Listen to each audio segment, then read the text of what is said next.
우리 함께 인사하겠습니다. 우리 함께 인사합니다. 주님의 이름으로 사랑합니다.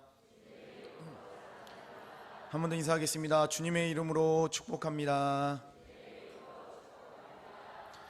네, 오늘도 우리 주일 저녁 예배 가운데 모이신 우리 성도님들을 주님의 이름으로 사랑하고 축복합니다.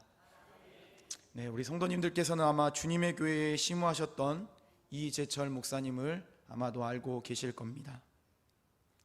이재철 목사님께서 하나님을 만난 간증에 대해서 제가 말씀을 준비하다가 보게 되었고 듣게 되었습니다.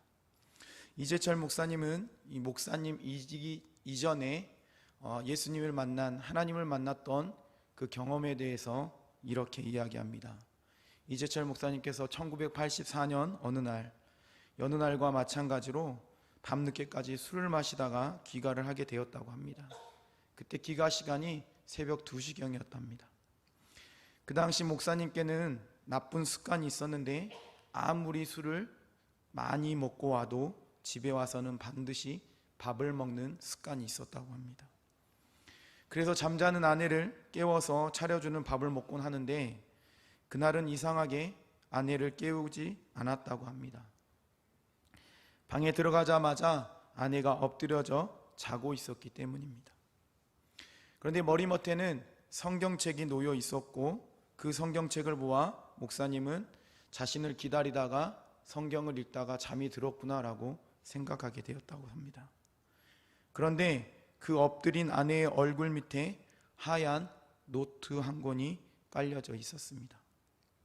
갑자기 이 목사님께서는 그 노트가 보고 싶어서 살며시 꺼내어 그 노트를 보게 되었습니다. 그 노트에는 다음과 같이 적혀 있었습니다. 나는 오늘도 버스를 타고 수유리 너머로 갔다. 시골길을 하염없이 걸으면서 오늘도 어김없이 죽음을 생각했다. 약을 먹고 죽을까? 아니면 손목을 그어서 죽을까? 그러나 그것은 내가 취할 길이 아님을 다시 한번 확인하고 돌아왔다. 나를 살리기 위해 십자가에서 돌아가신 주님께서 주님의 뜻을 위해 내게 주신 남편이므로 나는 사랑해야만 한다. 나는 할 수 없지만 주님께서 사랑하라 명령하심으로 나는 사랑해야만 한다. 주님 도와주세요. 나의 약함을 주님께서 잘 아시잖아요. 목사님이 이 노트의 글을 보고 또 그 노트의 여기저기에 눈물 자국이 얼룩져 있는 것을 보게 되었습니다. 목사님은 이 글을 읽고 나서 도저히 잠에 들 수가 없었습니다. 심장이 멎는 것 같았고 귀에서는 커다란 북소리가 울리는 것만 같았다고 합니다. 목사님은 이 노트를 내려놓고 서재로 들어가 소리를 죽여가며 시간 가는 줄 모르고 펑펑 울었답니다. 목사님은 이 세상에 태어나서 처음으로 자신의 적나라한 실상을 똑바로 발견했기 때문입니다. 또한 아내가 오직 자신을 믿고 자신의 인생을 맡겼다는 것을 깨닫게 되었습니다.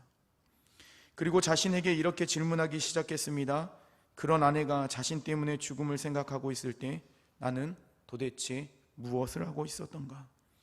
아내가 죽음의 방법을 골몰하고 있을 때 나는 도대체 어디에 있었는가? 아내가 오직 주님을 믿는 믿음 때문에 자신의 슬픔을 감추고 나를 웃음으로 대할 때 나는 단 한 번이라도 진실함으로 아내를 대해본 적 있던가? 이러한 질문에 목사님은 한마디도 대답할 수가 없었다고 합니다. 목사님은 아내가 죽음을 생각하던 그 시간에 환락가의 현장에서 오직 쾌락만을 타니 가던 한심한 남편이 일었다는 것을 깨닫게 되었습니다. 스스로 자아 조치에 빠져 살아가는 한심한 남편에 불과하다는 것을 깨닫게 된 겁니다. 그리고 목사님은 자신만을 위한 아내를 보며 불쌍히 여겨졌습니다. 남편 같지 않은 남편 탓에 얼마나 많은 밤을 지새우며 울었을까? 죽음을 생각할 때 그 마음이 얼마나 아팠을까? 내가 내려누르는 절망감에 몸소리는 얼마나 치며 살았을까? 목사님은 아내가 당해야만 했던 고통과 아픔이 고스란히 전이되고 자신의 마음을 난도질하는 것 같아 펑펑 계속해서 울었답니다. 또한 그때 어머니도 생각났다고 합니다. 아버지가 어렸을 적에 돌아가셔서 홀로 키우셨던 어머니가 생각났다고 합니다. 목사님 곁에서 어머니는 늘 새벽을 깨우며 자식이 잘 되라고 늘 기도하셨던 분이셨답니다. 그런데 그런 아들이 죽음의 절망의 구렁텅이에 몰아넣을 정도로 세상으로 타락한 아들이 되었으니 어머니가 느낄 때 배신감과 절망감에 울지 않을 수 없었다고 합니다. 그리고 목사님은 스스로가 불쌍하게 생각되었다고 합니다. 어머니 태에서부터 하나님께서 끊임없이 은혜를 베풀어 주셨음에도 불구하고 목사님은 스스로를 돌아보니 가롯 유다처럼 36년을 주님께 배반으로만 보답하는 것 같아 울지 않을 수 없었다고 합니다. 한참을 울고 난 목사님은 이렇게 생각하게 되었다고 합니다. 내가 왜 이런 삶을 살고 있을까? 어쩌다가 내가 이런 지경이 되었을까? 목사님은 자신을 보며 영혼의 악취가 진동하고 갈기갈기 찢어진 더러운 걸레 조각처럼 자신이 여겨졌답니다. 그리고 목사님은 울며 불며 주님의 이름을 부르기 시작했습니다. 그 순간 누군가가 등에서부터 감싸 안아주는 것을 느끼게 됩니다. 매우 포근했다고 합니다. 그때 목사님은 펑펑 울고 있으니까 서재의 아내가 와서 나를 토닥여주는 거 아닌가라고 돌아보면 아무도 없었다고 합니다. 그러다 다시 눈을 감고 주님의 이름을 부르는데 다시 재차 누군가 안아주는 포근함을 느끼게 되었고 그 포근함은 처음보다 강했고 세 번째 눈을 감고 주님의 이름을 부르는데 세미한 음성이 들리기 시작했답니다. 나의 사랑하는 제철아, 나는 너를 한 번도 버린 적이 없단다. 내가 나를 버리던 그 순간에도 나는 줄곧 너와 함께 있었단다. 앞으로도 나는 영원토록 너와 함께 할 것이다. 나는 너를 사랑하기 때문이다. 이재철 목사님은 주님의 음성을 듣게 되었습니다. 그때 목사님은 너무나도 감격했고 비통한 가운데 몸부림치는 자신을 안아주는 분이 바로 성령 하나님이라는 사실을 깨닫게 되었습니다.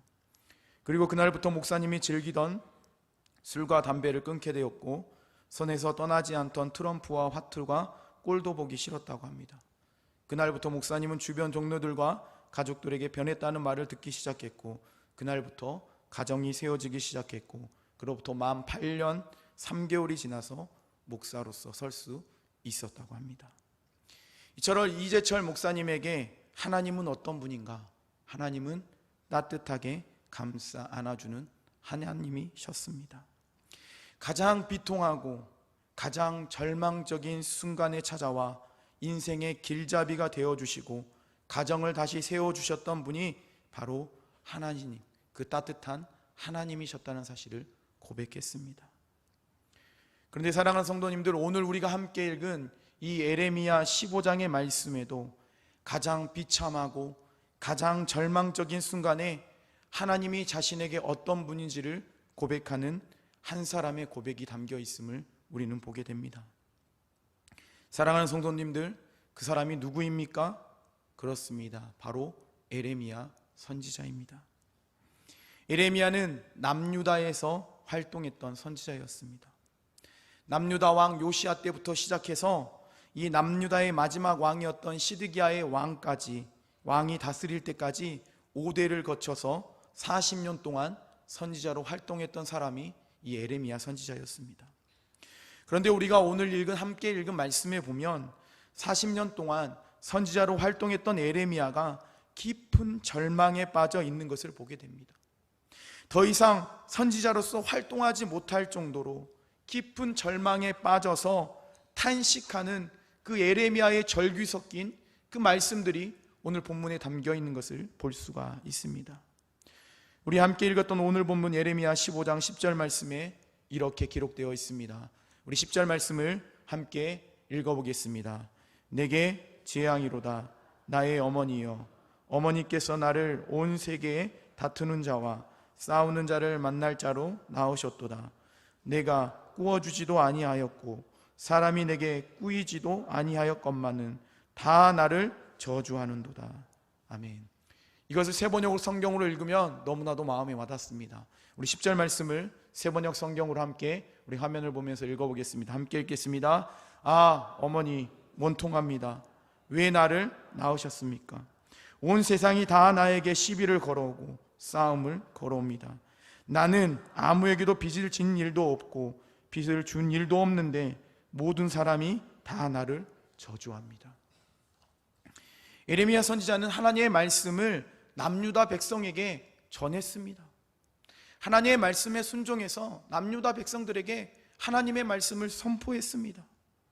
그런데 우리가 읽었던 이 예레미야 1장에서부터 15장까지에 이르기까지 하나님의 말씀을 그렇게 열심히 간절히 전했지만 그들이 변하지 않았습니다. 오히려 이스라엘 백성들은 어떻습니까? 에레미야를 너는 참 이상한 사람이다, 너는 이상하게 여기고 이 예레미야 선지자를 이상하게 여기면서 외톨이로 만들어 버렸습니다. 남유다 이스라엘 백성들은 오히려 에레미야 선지자가 이상한 사람으로 여겨 버렸습니다.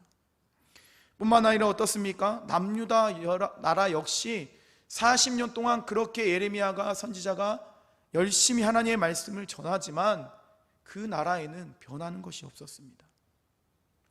이 예레미야 선지자가 언제부터 이 선지자 활동을 했다고 했습니까? 요시야 왕 때부터 했습니다.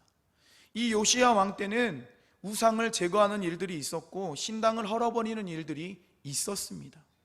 그리고 여호와를 섬기는 것을 섬기며 나아가려는 그런 노력들이 있었습니다. 그런데 어찌 된 것인지 그 이후의 왕들을 성경에서 보면 헐어버렸던 산당을 다시 세우고 우상을 섬기는 일을 마다하지 않았습니다. 왕을 비롯한 이 이스라엘 백성들이 우상을 섬기는 일에 열심을 냈습니다. 아니, 자신들의 자녀들까지 우상에게 산제물로 드리면서 그렇게 범죄하고 살았습니다. 사랑하는 성도님들, 이러한 이 이스라엘 백성들을 보며 에레미야의 마음이 어떻겠습니까? 아니, 1년도 아니고 계속해서 남유다 백성들과 나라 가운데 하나님의 말씀을 선포하고 있는데 단 한 가지도 변하는 것이 없다면, 자신을 외톨이로 만들어버리고 이상한 사람으로 취급해 버린다면 이 에레미야 마음이 어떻겠습니까? 그렇습니다. 너무나도 괴롭고 참담할 수밖에 없습니다.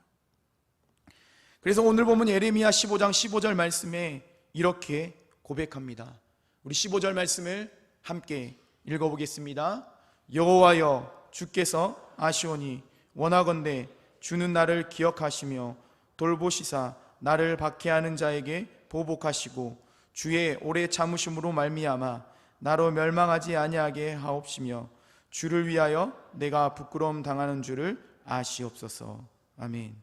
이를 세번역 성경으로 다시 한번 읽어보겠습니다. 함께 읽겠습니다. 주님께서는 저를 아시니 저를 잊지 말고 돌보아 주십시오. 저를 핍박하는 사람들에게 원수를 갚아 주십시오. 주님께서 진노를 오래 참으시다가 그만 저를 잡혀 죽게 하시는 일은 없게 하여 주십시오. 제가 주님 때문에 이렇게 수모를 당하는 줄을 주님께서 알아 주십시오. 아멘. 에레미야 선지자는 선지자로 활동하며 자신이 당하는 수모와 박해가 얼마나 심각하고 자신이 괴로운지를 이 말씀을 통해 고백하고 있습니다. 이 말씀에서 보면 그것을 잘 보여주는 것이 있습니다. 본문 말씀에 보면 아시오니, 아시옵소서라고 에레미야 선지자가 고백합니다. 아시온이라는 것은 원어의 뜻에 찾아보니까 자신과 자신의 처지를 알고 계심을 뜻하고 있는 말입니다. 아시옵소서라는 것은, 이 본문에 말씀하고 있는 것은 원어의 뜻에서 찾아보면 여호와께서 이미 알고 계시지만 다시 한번 주를 위하여 내가 부끄러움을 당하는 줄을 확실히 알아달라는 강력한 호소가 담긴 뜻을 담고 있습니다. 이렇게 에레미야는 남유다 가운데 선지자로 활동하며 견딜 수 없는 수모와 박해를 받고 있었습니다. 그런데 사랑하는 성도님들, 놀라운 것은 이러한 수모와 박해 가운데 에레미야는 자신에게 하나님이 과연 어떤 분인가, 나에게 과연 하나님은 어떤 분인가 라는 것을 다음과 같이 고백합니다. 우리 에레미야 15장 16절 말씀을 함께 읽어보도록 하겠습니다. 16절 말씀 함께 읽겠습니다. 만군의 하나님 여호와시여, 나는 주의 이름으로 일컬음을 받는 자라. 내가 주의 말씀을 얻어먹었사오니 주의 말씀은 내게 기쁨과 내 마음의 즐거움이오나. 세번역 성경으로 한 번 더 우리 함께 읽어보도록 하겠습니다. 만군의 주 하나님, 저는 주님의 이름을 불리는 사람입니다. 주님께서 저에게 말씀을 주셨을 때에 저는 그 말씀을 받아 먹었습니다. 주님의 말씀은 저에게 기쁨이 되었고 제 마음에 즐거움이 되었습니다. 아멘. 사랑하는 성도님들, 지금 예레미야가 어떤 상황에 있다고 말씀드렸습니까? 그렇습니다. 매우 힘든 상황에 있습니다. 백성들은 자신을 외면하고 말조차 섞지 않으려고 합니다. 뿐만 아니라 수많은 박해를 주고 있는 상황입니다. 하나님의 말씀을 전하면 전할수록 남유다가 변화되고 하나님의 말씀 앞에 서는 것이 아니라 죄악의 구렁텅이에 빠져가고 있고 우상을 섬기는 일에 더 열심을 내고 있는 상황입니다. 아주 참담한 상황입니다. 그래서 예레미야는 하나님께 호소하는 겁니다. 하나님, 제가 너무나도 힘듭니다. 언제까지 이렇게 선지자 역할을 제가 감당해야만 합니까? 남유다 백성들이 변하지 않습니다. 그들이 바뀌지 않습니다라고 그렇게 고백합니다. 그런 예레미야는 오늘 본문 이 예레미야 15장 16절에서 하나님이 자신에게 어떤 분인지를 이제는 고백하는 것을 보게 됩니다. 하나님은 자신에게 기쁨이 되어주신 분이다라고 고백합니다. 현재 상황이 너무나도 비참하고 힘들고 박해가 심하지만 그럼에도 하나님의 말씀을 전하는 자신에게 하나님의 말씀은 늘 기쁨이 되어주셨다라고 고백하고 있습니다. 그래서 예레미야 15장 16절 말씀에 보면 뭐라고 고백합니까? 내게 기쁨, 내 마음의 즐거움이라고 연속적으로 고백하는 그 모습을 우리는 말씀을 통해 봅니다.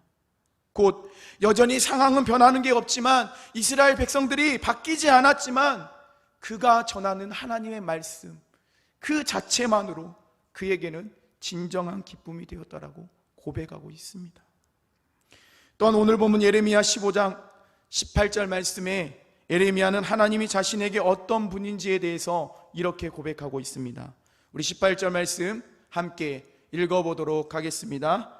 나의 고통이 계속하며 상처가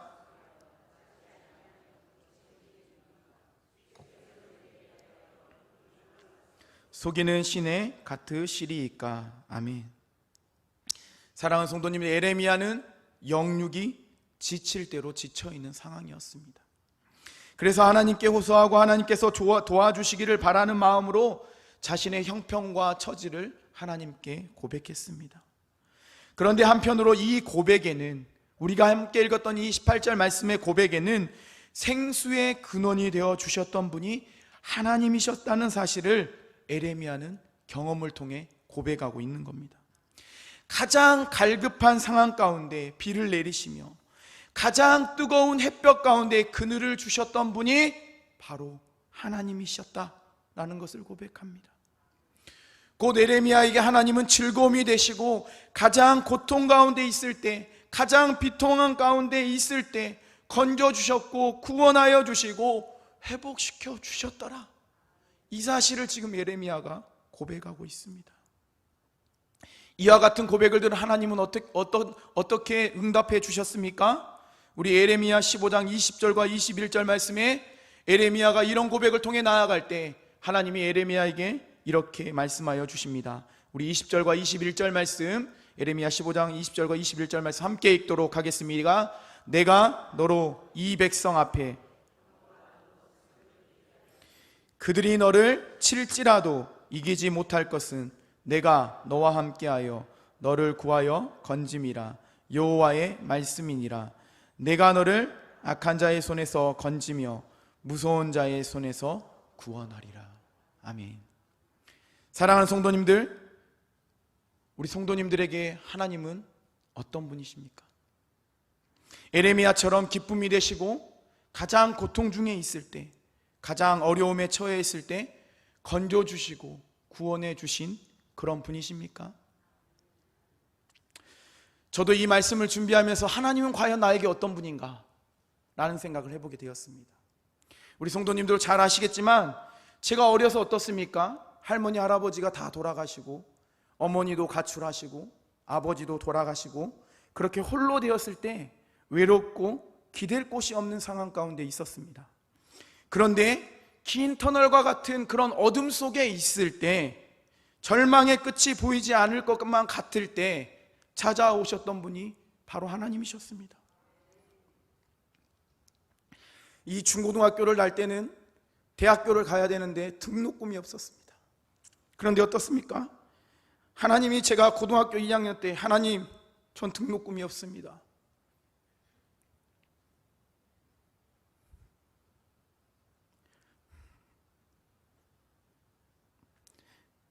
어떻게 하면 좋겠습니까? 그렇게 고백할 때 하나님이 저에게 음성을 들려주셨습니다. 걱정하지 말아라. 내가 너와 함께 있으니 너의 삶 가운데 늘 부족했던 그 물질을 내가 채워주겠다. 그렇게 말씀하셨던 분이 하나님이셨습니다. 바로 저에게 친아버지와 같은 분이 바로 하나님이셨습니다. 이처럼 사랑하는 성도님들, 하나님은 에레미야 선지자처럼 기쁨이 되어주시고, 가장 고통 중에 있을 때, 가장 어려움에 처했을 때 우리를 외면하지 않으시고 건져주시는 분이 바로 하나님이십니다. 그러므로 사랑하는 성도님들, 우리의 기쁨이 되어주시고 우리를 배려를 채워주시는 그 하나님을 의지하고 살아가기를 바랍니다. 또한 신앙생활에 지치고 힘들고 포기하고 싶고 속상하고 서운할 때가 있지 않습니까? 그럴 때마다 나를 일으켜 세워주시고 우리의 그 기도 소리에 응답해 주시는 분이 하나님이라는 사실을 늘 기억하며 살아가시기를 바랍니다. 그럴 때 하나님은 우리에게 힘이 되어 주실 줄 믿습니다. 그 사실을 믿고 고백하며 믿음으로 살아가는 성도님들의 삶이 되시기를 간절히 축원합니다.